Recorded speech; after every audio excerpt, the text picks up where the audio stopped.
30 जनवरी 1948 जब बहुत करीब से राष्ट्रपिता महात्मा गांधी की छाती में 3 गोलियां मार दी गईं, जिसमें गांधी जी का निधन हो गया।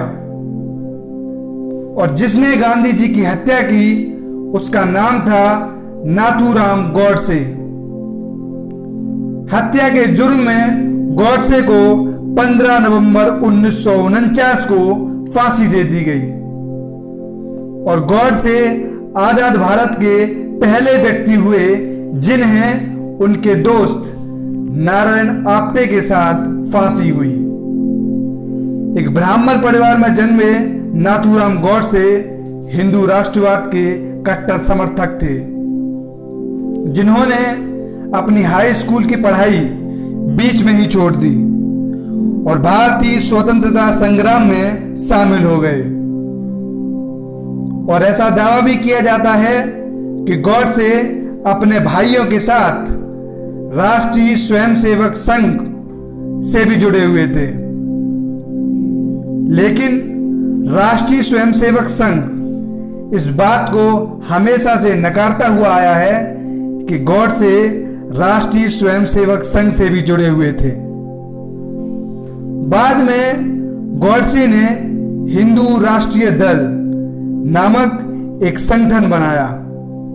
इस संगठन का उद्देश्य स्वतंत्रता के लिए लड़ना था। गॉडसे ने अपना खुद का समाचार पत्र भी निकाला, जिसका नाम था हिंदू राष्ट्र। गॉडसे की लेखनी में काफी रुचि थी।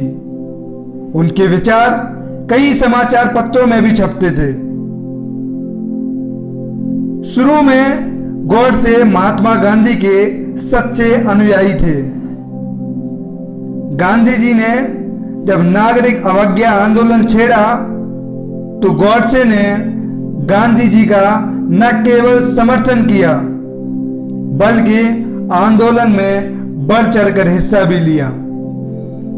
बाद में वह गांधी के खिलाफ हो गए, क्योंकि उनके दिमाग में यह बात बैठ गई कि गांधी जी ने अपनी आमरण अनशन नीति से हिंदू हितों का बार बार गला घोटा है। अगर हम बात करें कि गॉडसे ने गांधी को क्यों मारा, तो इसके बारे में अब तक कुछ ठीक ठाक पता नहीं चल पाया है कि गॉडसे ने गांधी को क्यों मारा। ऐसा भी कहा जाता है कि गॉडसे ने गांधी को पहले भी कई बार मारने की कोशिश की, लेकिन कामयाब नहीं हुए। लेकिन ऐसा माना जाता है कि गॉडसे को लगता था कि गांधी देश के बंटवारे के जिम्मेदार हैं और दोनों तरफ अपनी छवि बनाने के चक्कर में देश का बंटवारा करवा दिया। एक तर्क यह भी दिया जाता है कि कांग्रेस के सदस्यों ने पाकिस्तान के वादे के बावजूद 55 करोड़ रुपए न देने का फैसला लिया था, लेकिन गांधी जी चाहते थे कि कांग्रेस अपना फैसला पलट दे और पाकिस्तान को 55 करोड़ की राशि दे दी जाए। और इन्हीं कारणों के चलते गॉडसे ने गांधी की हत्या कर दी और आखिरकार गांधी की हत्या के आरोप में गॉडसे को 15 नवंबर 1949 को अंबाला की जेल में फांसी दे दी गई। और आजाद भारत में यह पहली बार था जब किसी को फांसी हुई थी।